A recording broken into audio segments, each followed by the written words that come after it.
Thank you for tuning in to another edition of the Vulcan Report. This end of day report is for trading on Thursday, January the 19th, 2017. And you're looking at a chart of gold futures. As you can see, gold is holding on above the 1200 mark, which is a very bullish sign going forward. Should be able to push into the Kumo cloud of death, get back up to around the 1250 range. That is our initial target that we're looking for right now. But it has been obeying the trading range of 1200 to 1210. So need to see what else can happen here. I want to blow this up for you so you can get an idea of exactly how this market is obeying the parameters.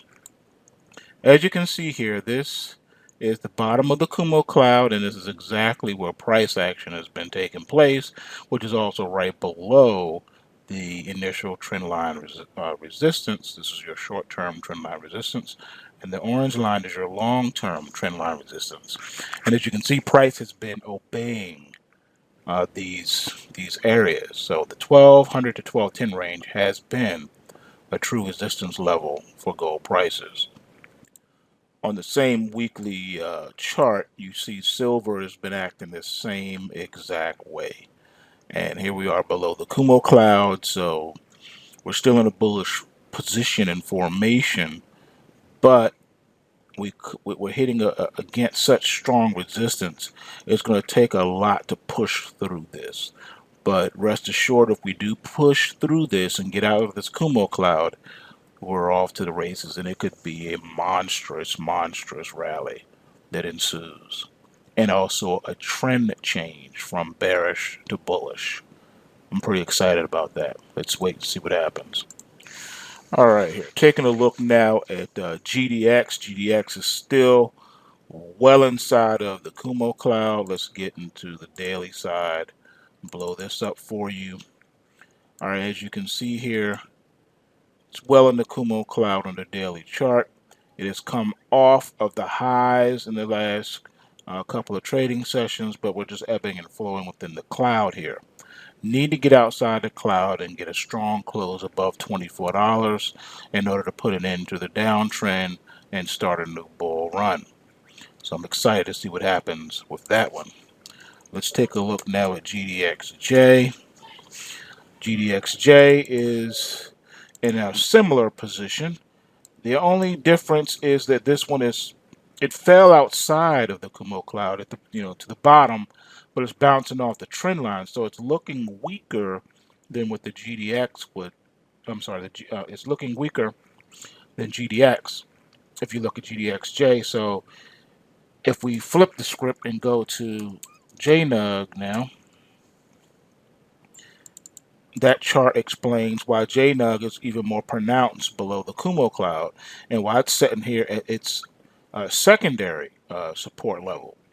So major support level right now, $6.92. We don't want to see a close below that on Friday, or this run could be in trouble as it could fall off the cliff. What I'm hoping is this support will hold and it can help push prices up to the $10 mark.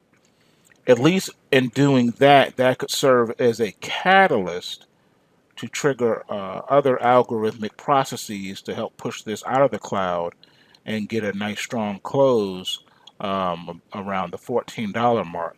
That puts an end to the bear market and starts a new bull market as we run up higher. So that's what we're waiting for in these markets. Moving on, let's take a look at Pretty Ricky. All right, looking at Pretty Ricky, as you can see, moving along with the GDXJ just like it should. All right, but it's in the Kumo cloud and it's above both trend line support, so it has stronger support for it going forward. Need to get a nice strong close above $8. That will serve as the catalyst. Algo should turn on and help push this out of the cloud and get to the $9 mark. All right, let's take a look at AG. AG got hit a little bit, and you can see here we came up here and came down. So again, though, formation is following suit. with the GDXJ, just like it should, above both trend line supports. This one doesn't need as much work, believe it or not, to get to the $10 mark, which is a psychological resistance barrier, and a close above that will set the stage for this to run up to 15 at least. All right, let's take a look at another one, CCJ.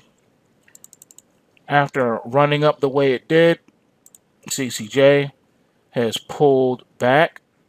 You have a gap here that needs to be dealt with here on the daily chart. Market did manage to come back roaring off support, but it still needs to get back up here. I think that a close above the $13 level is a strong psychological resistance for this particular share. These shares, and then that'll help push it to the $14 and $15 level from here. This one could really run and get away from you on the upside. Really not concerned to the downside because we have these support mechanisms here and a ramp and outside of the top side of this cloud. So moving forward, let's take a look at which one do I want to take a look at now. Been it tomorrow's Friday. I don't see a lot of things happening anyway. Okay, I know. Let's take a look at this one.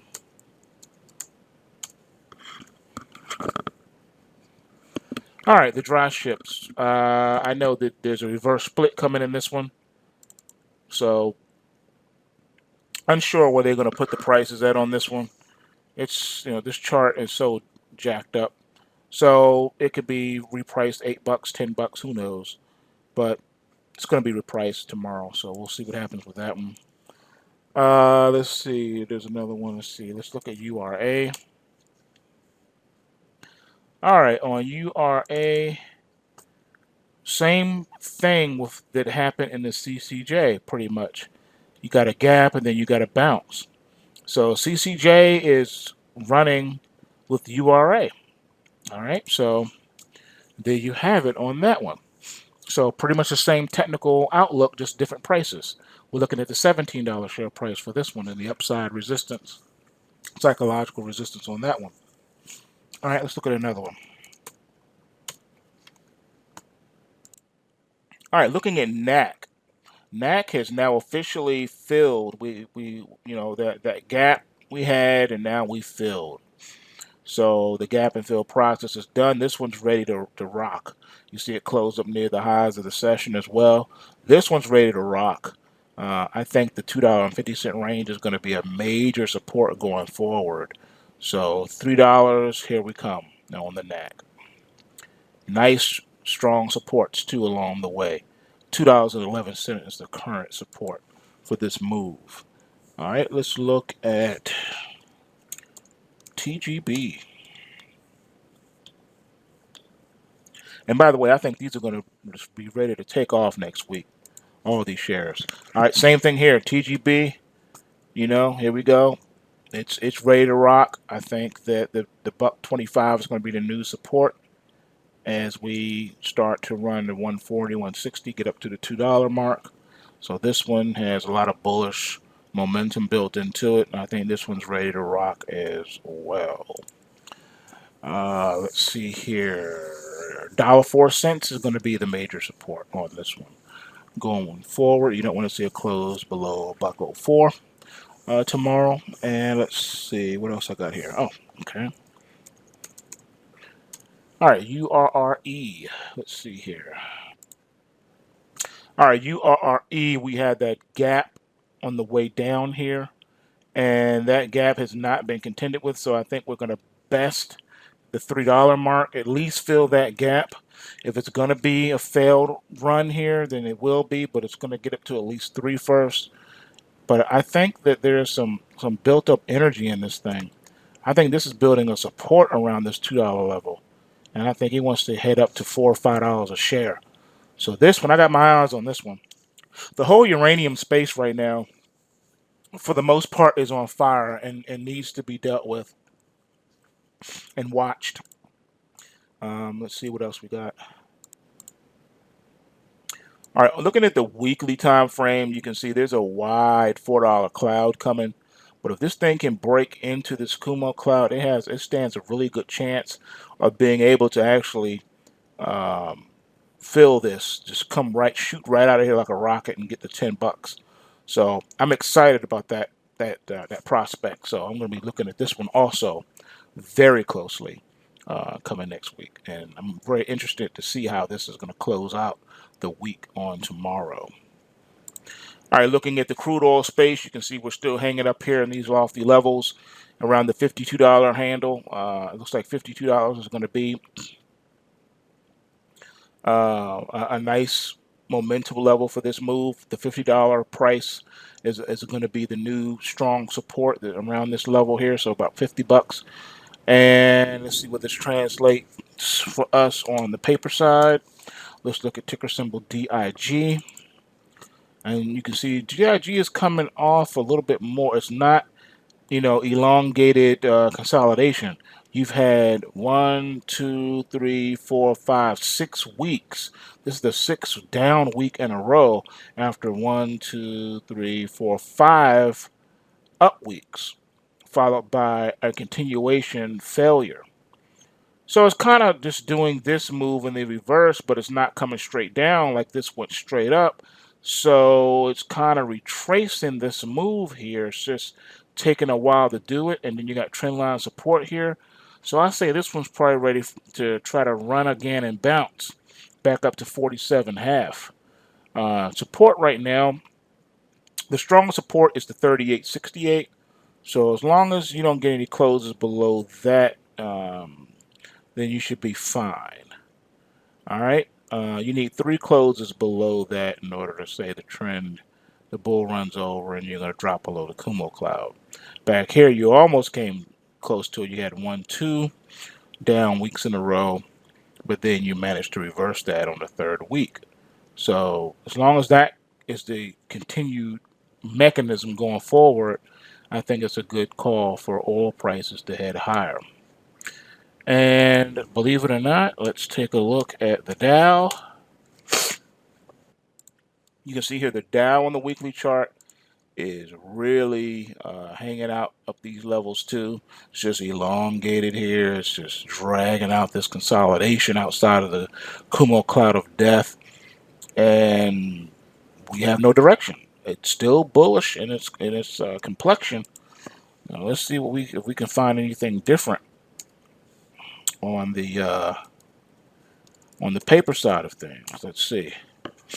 Is there a way to get long the paper on the Dow? Well, it's the exact same type of a reflection. So let's take a look at the inverse. Sometimes you can get a better picture looking at the inverse. Let's see.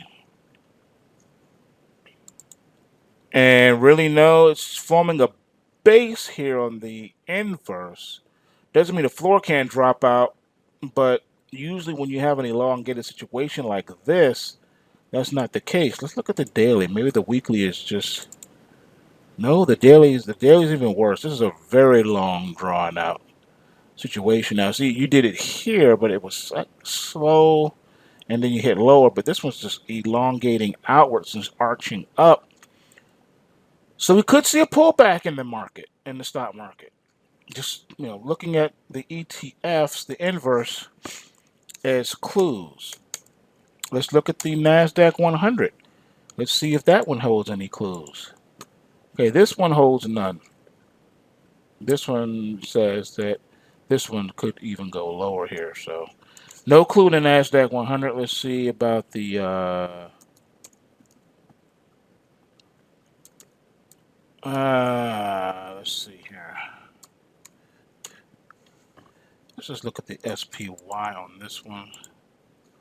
Yeah, see. And it has a ramp coming up too on that one. So, let's look at the cubes. Yeah, ramp coming up. Okay, ain't no pullback in the stock market coming yet. All right, so anyway, that's all I got. Come on over to the pulsewavetrading.com. Learn how to trade these markets. Learn how to capitalize on what the central banks do and don't do. Learn how to provide an income for you and your family and hedge your physical holdings of gold and silver. PulseWaveTrading.com. Remember, bulls make money, bears make money, and pigs get slaughtered. So remember to take what you can and give nothing back.